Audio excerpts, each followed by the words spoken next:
This is Killer Innovations, a show about ideas, creativity, and how you can innovate. Welcome to the Innovator's Garage, where you learn to create your next game-changing killer innovation. Welcome to Killer Innovations. I'm your host, Phil McKinney. We are back here in the studio for a new episode. If you've been tracking the shows most recently, we've been doing a lot of discussions around the ways of innovation and tools and methods and approaches. We've had some guests. We try to intersperse those, what I call solo shows, with guests so that you can hear kind of the practical side also. You know, it's great to have all the theory, but if you don't live it day in and day out, that experience is absolutely of huge value from actually doing it rather than just listening to it or seeing it or reading it. So today's guest is one that's actually been doing this and living this for quite some time, over their entire career. And the interesting part of this interview is that we overlap, albeit we never worked together, but have a lot of common connections. We both come from similar industries, have been involved in kind of similar things. So this is going to be, I'm pretty sure this is going to turn into a very interesting conversations, and who knows what rabbit holes we are going to run into. So before I waste any more time, let me bring on today's guest. Today's guest is Mo Kadaba. Mo is the EVP and Chief Product and Platform Officer at AT&T. Mo, thank you for joining us here on Killer Innovations. We've been planning on doing this for almost a year now, and this little thing named COVID's gotten in the way, so it's fantastic to finally be able to do it with you. Yeah, this is one of those ones that getting the schedule gods to align has turned out to be a lot harder than anybody could imagine. But in that time, you've actually have taken on a new role. Well, I should say an expanded role, at AT&T. But before we get into that, introduce yourself to the guests. Give us a little bit of your background that got you to where you are today. Yeah, for sure. So Mo Kadaba, as you mentioned, I'm the Chief Product and Platforms Officer at AT&T Business. And, I was born and raised in the UK. My parents actually left Iran right before the revolution in 78. And, it's one of those things that you're just incredibly thankful for every single day. My mom was quite pregnant when she arrived in the United Kingdom. And there is some, nameless immigration officer that I'll never know who they are, he or she, and they looked at her and they allowed her to come into the country. And that meant that I was born and raised there. And if that one thing had turned out different, we wouldn't be having this conversation today. Yeah. And it really gives you an appreciation for everything that we have, growing up and living here and in the West, if you will. So grew up in the UK, moved to the States in 91. My parents bought some Subway sandwich stores, of all things. So I've been gainfully employed since I was 13 years old as a sandwich artist. And it taught me everything I would ever need to know about customer experience, working with customers, as well as, let's call it, product innovation. I was always about making that sandwich better and more attractive. And, you take pride in it. And as you mentioned, I've been with AT&T for almost 19 years now. So other than a short gig with another company coming out of college, I've been with AT&T my entire career. And, I always tell people, Phil, the thing that I love most about AT&T is that, you can literally do something different every single year. And you can have a 30, 35, 40-year career, and you never are going to do the same thing twice. And you're going to learn every single day of your career. Yep. And so I've done a little bit of, almost everything that we do under the sun at AT&T Communications. And that includes, managing call centers, installation repair reps. I manage construction and engineering, building out the LTE network, the last major innovation in mobility for Virginia to Maine. And then I've done spectrum acquisition modeling, long-range capital financial planning for network. I've been a product manager for cybersecurity advanced solutions, chief marketing officer, and to the point you made most recently, chief product and platform. Yeah, it's interesting. I mean, you and I also have a similar overlap, right? In the fact that you at 13, it's an interesting law, the fact that as a child of parents who own a business, you can be employed versus normal employment. My mom was a manager of a bowling alley. My mom was a professional bowler, in her career. So I worked from the time I was 12, 13 in a bowling alley. So if you need a Brunswick pin setter rebuilt, I'm your guy. But Now I need to know what your high score is. well, and what's interesting though is that it is great experience at a young age about what does work really mean, and pride and getting some recognition for doing a good job. I think was part of what got me kind of hooked, even on small business. Right, this was a small business owned by a few people, and not a big, huge money maker by any stretch of the imagination, but it was great experience at a very young age, versus just doing the paper route thing. Not that that's a bad thing, but having that experience under your belt is it does kind of give you that foundational and gives you what's the appetite, I guess is one way to say it. The other piece is you mentioned about AT&T and being able to have a full career. That's very similar to HP from the standpoint of, you're Right. one of 240,000 employees, and, $100 billion in revenue. You got a lot of options and a lot of those experiences. A lot of people just kind of diss the big guys like, oh, they're slow, they don't get around, they don't make changes, they don't try, anything new. But what's interesting on AT&T is its history. From the divestiture to the split up to the baby bells to then all pretty much coming back together again. Not quite all of them, Exactly. majority of them, I mean, all coming over back together 140 again. years of history now. Right. It's an astounding legacy, but always with one eye to the future. As you Right. think about innovation, we have caught and sunset more S curves than anyone can imagine. Just looking at the legacy of AT&T Labs and everything that we've built and all the innovations that we've been a part of, and most recently, 5G. I know it's a topic we're going to talk about.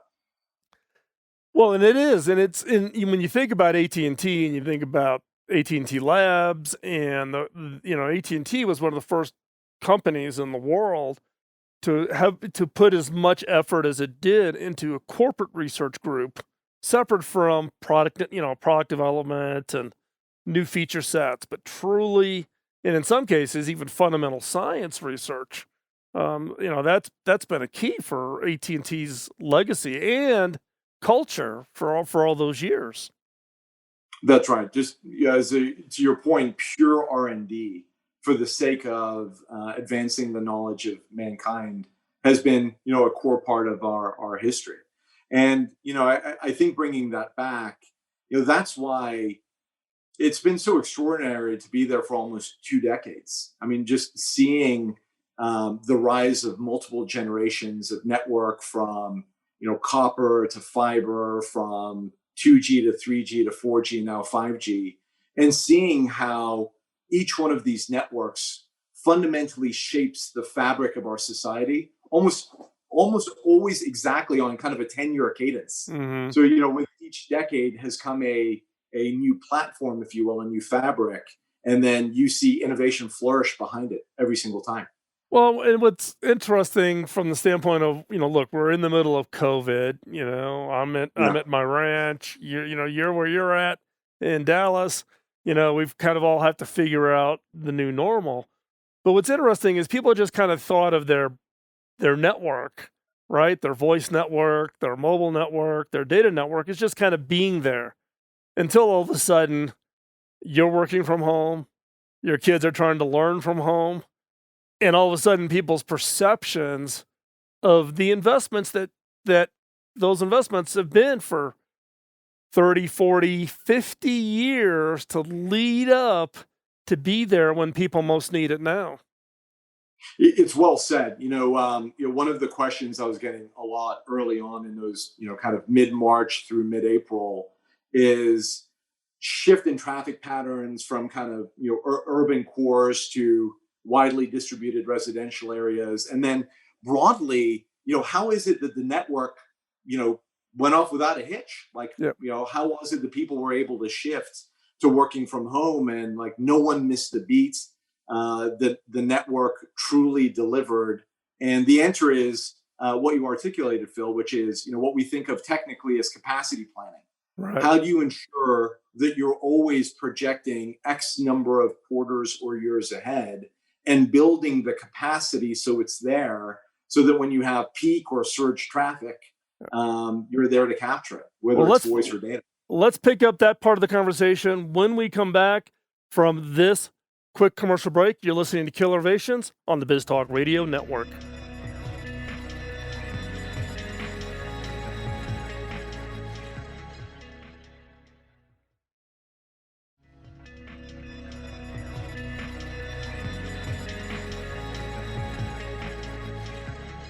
Welcome back to Innovations. Let's continue our conversation with Mo Kadabah. Mo is the EVP, Chief Product and Platform Officer at AT&T Business.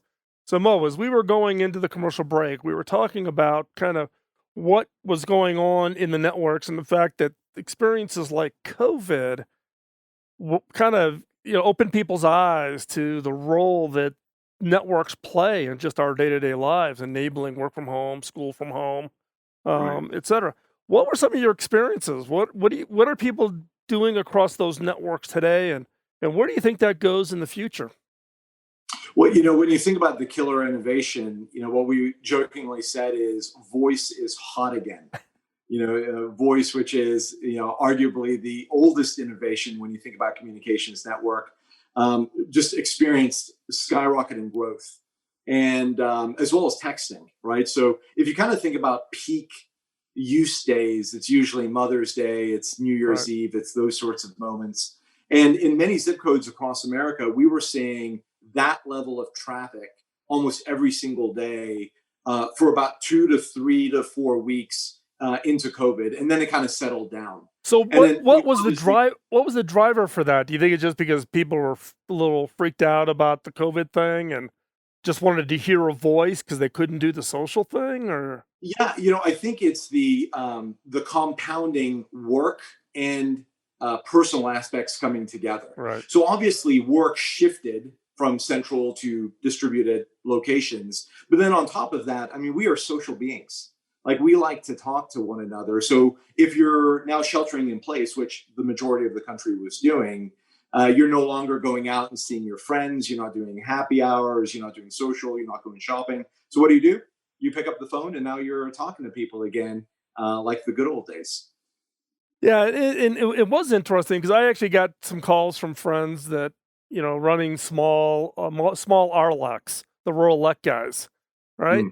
And they ran into huge problems because they'd been, degrading all of their voice gear out of their network to all of a sudden they got this big, huge burst with COVID.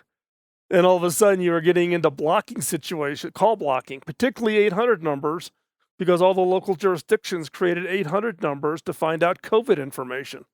So everybody's trying to jam 800 numbers to try to to call for local information, health departments or whatever, and they couldn't get their calls through. So it was kind of something everybody's thinking, okay, everything's going VoIP or whatever, but the voice traffic surprise was pretty interesting.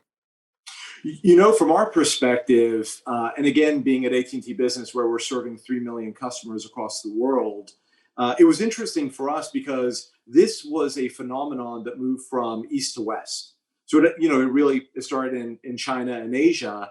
And as we were supporting our customers there, we essentially got a 2 to 3 week heads up on what was coming, as it then shifted into Europe and then shifted into the US. So we were actually able to work with a lot of the collaboration players, a lot of our very large enterprise customers, if you will, to ensure that they were ready in terms of the capacity that they were needing, expansion of their VPN networks, the deployment of collaboration suites, understanding that people were about to go home, and really getting in front of a lot of the challenges that you're outlining here.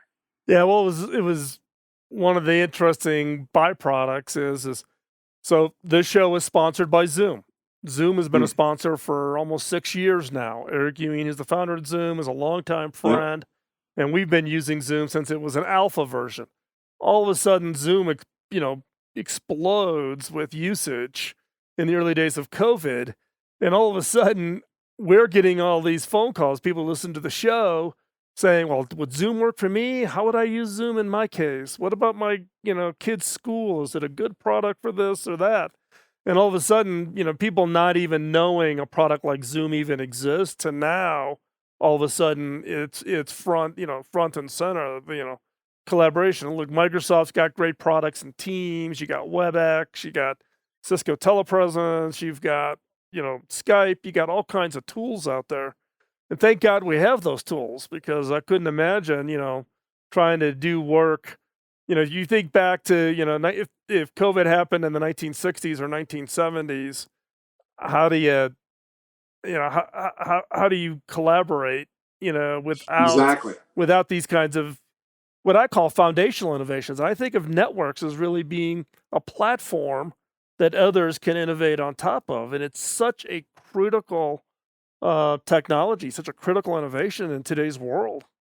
I couldn't have said it better myself. I mean, when you think back, we talked a little bit about these 10-year time horizons where the networks evolve, create new fabric, and then the innovation that follows. And, I don't think any of us would have imagined on the day that the smartphone launched and then the app stores launched, these devices were going to become the remote controls of our lives, right? That you would have access to, the near entirety of music that's ever been created, the rise of over-the-top video, and that you'd be able to watch, anything you want from anywhere. I'll tell you, every time I'm in the car, Phil, as much as I deal with innovation on a daily basis, Waze and mapping technologies still feel like magic.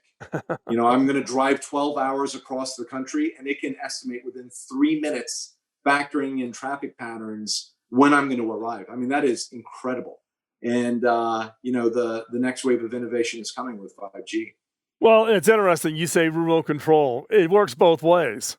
You use the phone to remote control. Some people would argue that the phone controls us, right? It's gotten, honestly, look, right? My phone is not too far away from me, right? I'm kind of like, if it's more than an arm's length, I get a little twitchy, right? You get a little nervous, right? Because it's everything, right? It's got your entire life there.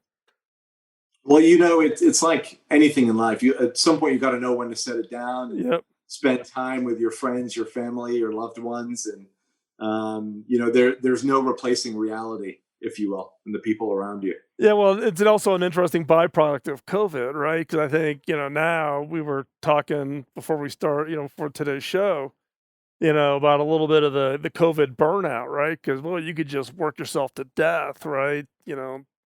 Doing 8, 9, 10 hours of Zoom calls or Skype calls or whatever, and then you're just burnt out. I don't know about everybody else, but then I've kind of gotten myself into this habit of, doing the true step away, get away from it, go do something else.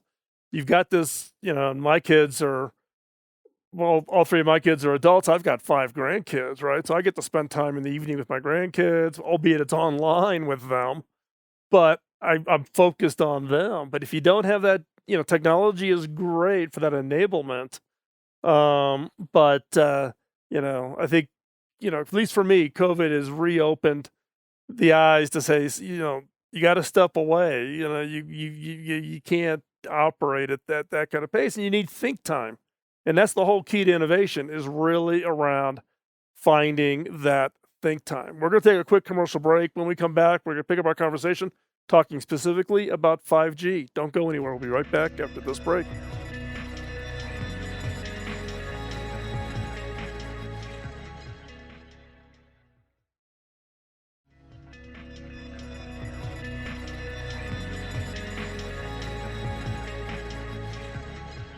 Welcome back to Killer Innovations. Continuing our conversation with Mo Kataba, EVP, Chief Product and Platform Officer at AT&T Business. So Mo, in the last segment, we were talking about our experiences of the role of networks play through the COVID, but now we have this what's happening in the future? Where do we go with the not just the network, but the businesses, the industries that are going to be transformed? We're seeing a lot of change happening in today's world. Where do the networks go, and what is that going to enable? What's our future going to look like? Well, we've talked about 5G quite a bit off and on over the course of the last few minutes. So, why don't I start there? Mhm. When people think about 5G, the majority of Americans, I think they really start with speed. We've taught everyone the 2G to 3G to 4G means, hey, faster devices, fast networks, cool smartphones, etc. And speed is certainly a part of it. But when you think about it through an innovation and a business lens, both B2B as well as B2B to C, it's super important to keep in mind the other capabilities that 5G is bringing to life, which simply haven't existed before. So the first one is latency, or how quickly does the network respond to a command? And one of the promises of 5G is that it's going to drive down latency from the hundreds of milliseconds with our current cloud construct going and accessing music and experiences and video, etc., to sub 10 milliseconds. And when you get to under 10 milliseconds, it's really as fast as your mind is processing reality. So when you start thinking about things like AR and VR, when you start thinking about these use cases that you can bring to life that are truly real time, it will enable that. And then the other key one is, what I think of as massive connectivity, where, everyone knows Wi-Fi can connect a couple of hundred things per access point. And then with LTE, we were able to connect about 1,000 things per access point. And with 5G, the promise of 1 million things per access point. So when you start thinking about, oh my God, I can connect tens of thousands, hundreds of thousands of things, whether you're in manufacturing or in healthcare or retail or entertainment, or even, just our daily lives, being outside and the interconnectedness of all things, it starts to paint a picture of this technology will truly reshape the fabric of this next decade. Well, this gets into an interesting conversation of the network's role in innovation, right? You could argue it gets into a little bit of a chicken and egg situation, right? So the networks are being expanded, then that's spurring innovation to put more things onto the network. Then the networks step up, and you're doing more things with the network. Am I reading that right? It's a good way of thinking about it, Phil. I'll tell you from, again, a business perspective, even before the first network was built, we had businesses, enterprises reaching out, wanting to have conversations about what outcomes can this technology enable. Mhm. Before we started, we were talking about a little bit about innovation, and a lot of people think about innovation as that big idea, that next idea that that moves mountains. And in many cases, innovation is about incremental steps. Right. How do I continue to create new end customer experiences to drive more revenue or get someone to come out to my business location? How do I think about elevating the employee experience or making it a better, safer experience for them when they're in my smart factory? Or frankly, all of us in business are measured on cost. Right. So how can I drive costs out? And so when you think about deploying 5G, there's also this question of the return on investment relative to the technology that you're deploying, and how can I incrementally improve my business? And that's real conversations we're having today. Yeah, and I think this gets into a little bit, the question, one question I wanted to ask you is, given that I come from 25 years in the mobile space, Yeah. now I'm in the cable industry, is a little bit of the hype thing, right? What's real when it comes to 5G versus we've seen the demos, you and I were, you know, commenting on some of the demos we've seen with 5G over the last couple of years, even at Mobile World Congress and other, the CTIA show and other events. Right. What's real? What is real that people should be thinking about? It's a great question. So let's talk about what's hype, and then let's talk about what's real. Why don't we talk about healthcare for a minute? Mm-hmm. So in healthcare, everyone loves the robot surgeon that's doing surgery from dozens or hundreds of miles away. And look, that's coming, but that's hype. That's not real in production in any sort of meaningful way. But we've certainly deployed real millimeter wave 5G in the healthcare locations across America, including hospitals. And so as you think about it, back to those three key things, speed, latency, and mass connectivity, the very first use case, incremental, but very important in hospitals, is how can I move around really large files more efficiently and effectively? An MRI machine, one file, 800 meg to 1 gig. How do I get that off of that MRI machine using a cellular connection and to that next doctor? So as a patient, as the customer, if you will, is moving through the hospital, it's immediately there. Right. The other one that's real is back to that number of connections. You think about a hospital, especially in a post-COVID world, how can I enable a safer, better environment? Right. Connected medicine boxes. So using 4K video, computer vision, as a sensor, if you will, I recognize that this is a doctor or nurse who has access, Right. and I automatically unlock. And now I can track what medicine was removed when, less breakage, less waste. I'm a doctor. I want to walk into surgery. The doors will automatically open using 4K as a video. This is a real thing. As we talk to our medical customers, we're like, what's a big problem that you have? And they're like, look, kids hate wearing the wristband, the identifier. Like, they're all about taking it off. And like, well, what about if it's a IoT bracelet that also gives you peace of mind of where that child is for both the parent as well as the hospital? And now brand it, Wonder Woman, Superman, Batman. And so they're like, cool, I'm Batman or I'm Wonder Woman. And all of this is enabled by 5G. Not necessarily because LTE couldn't handle it, but when you think about 4K, you need 5G. When you think about hundreds or thousands of connected things, you need 5G.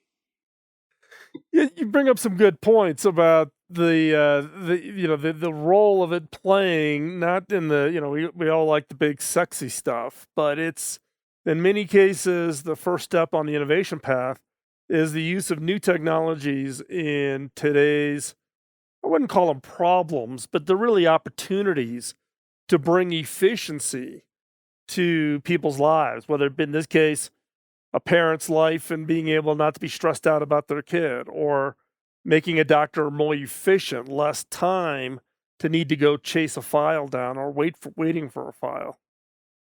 Exactly right. I mean, manufacturing, we're seeing the same thing. One of our earliest 5G customers was Samsung Semiconductor in Austin, Texas. And we deployed 7 use cases, to your point, to learn. Like, what's the efficacy of these 7 use cases? And they span all those areas that you talked about. The video camera to make sure that the worker has a hard hat on. If they don't, the doors don't open. In one of my many roles, I ran construction and engineering. And I'm not proud to admit that occasionally I'd forget to put my hard hat on. And it wasn't because it was intentional or I was trying to be unsafe. We're human. We err. You forget, right? And so now you can use technology to help. But I think my favorite one there is defect management.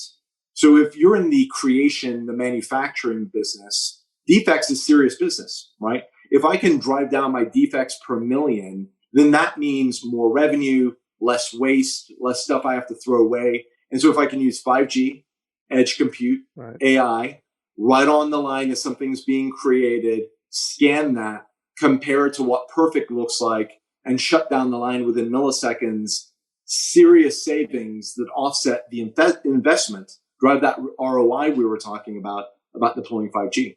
And how open I'm assuming that business customers are very open. I mean, in the conversation I've had, it all comes down to 2 things: time and money. Save me time, make my time more valuable. Money, Exactly. save money, help me make more money, help me to be more judicious with my money and how I spend it, etc. So this has been great. Now we're going to go into the next segment, and this is where I'm going to put you a little bit on the hot seat. What I'd like for you to think about on the commercial break here is if you could rewind the clock and go back to the start of your career, what piece of advice do you wish you had? The lesson, probably that one key lesson that you learned over your career that you wish you knew. And we're going to answer that question when we come back from this quick commercial break. Don't go anywhere. We're going to continue our conversation with Mo You're listening to Killer Innovations on the BizTalk Radio Network.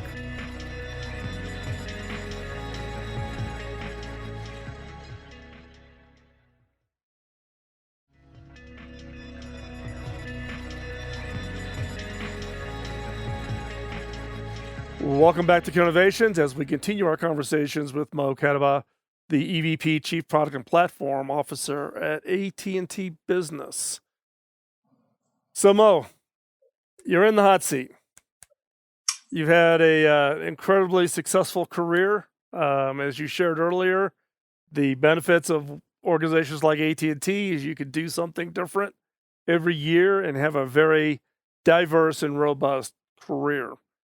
The question I want to ask you is if you could rewind the clock back to the start of your career, everything you've learned over your 19 years, what would be that one piece of advice you wish you had at the start and why?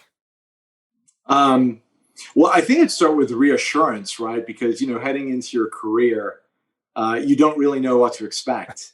And so I would definitely start with, listen, it's all going to be okay. It's going to be good.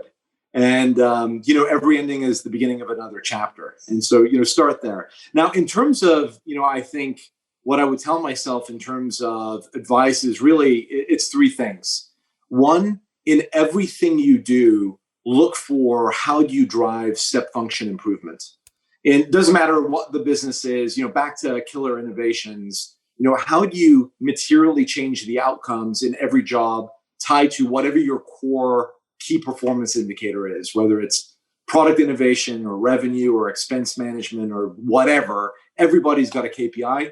Go figure out the underpinnings of what drives that and then materially improve it.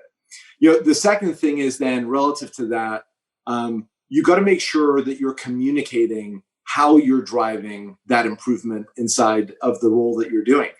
Any of us can be doing amazing work, but if the people around us, the organization, the public, and again, no matter who it is, isn't aware of it, then is that ever really happening? And then the third piece is, just be a good human being. Be a good peer. Look out for the people that you work with. I've got lots of stories I can tell you offline about the advice I've gone over the years that really taught me that. But it's like, share everything you learn, share anything that you're doing so that everybody does well. And then, make sure that you're helping your boss succeed. And then at the point that you have the opportunity to become a leader, make sure that you're looking out for your teams. Make sure that you're creating a culture, back to your point of COVID and being intentional around finding time to think, to spend time with your family. Make sure that you're creating a culture that really enables those things, flexibility and balance in our work-life integration. Well, one of the things you just mentioned was about, making sure that when you become a leader, take care of your teams. Now, in this case, if I get the story right, you just took on an expanded role, right? But somebody who used to work for you took over promotion advertising and they're now a peer to you, correct? That's right. Yeah. Yeah. So in this case, you took on a new role, but you brought somebody with you up to not just always work for you, but to actually then become effectively the peer for you. Well, that's the goal. Right. I mean, for all of us, it's, how do you surround yourselves with people who are just phenomenal, right, that are smart, that are, that are driven, that drive outcomes, that are good humans. And then, at the end of the day, all of us, back to every end is the beginning of a new chapter. Right. All of us move on to the next thing at some point. And you want to make sure that, whatever team you're leaving behind has incredible leaders that can take over and continue to thrive whether you're there or not. Yeah, and I think, that's a great piece of advice, because success comes from not, innovation particularly is a team sport. Exactly. The myth of the lone inventor, the myth of if it's a one-person thing, just doesn't exist in reality, right? So it really is about that team and making that team successful. And as a leader, you get the benefit of that team, but sharing that success with that team becomes important to kind of reinforce that culture of innovation. Exactly. And COVID has only reinforced that. Hmm. As we've all gone virtual and are using these collaboration tools, how do you make sure every person that, is on your team is fully engaged? How do you make sure that random hallway time that you used to have, how do you replicate that at the beginning or end of every meeting and understand what's going on in their family lives? And then, also what's the silver lining? Right. Bill, I'll tell you, this is literally the first time in my entire career I've seen my kids every single day for 6 months. It's extraordinary. Yeah. And I love it. Well, and I've had friends of mine that college kids came home because when do you get to spend 6 weeks with your college kids and you're not competing with their friends, because Exactly. they want to go out at night or they got a date or, but they're home for 6 weeks. It's been great. Hey, Mo, thanks for coming and spending time on the show. If people want to track what you are up to, where's the best place they can keep up with what you're doing and what your group is doing at AT&T? Well, LinkedIn for sure. Right. I'm on there. I'd love to connect with more individuals that are working on innovation and interesting things.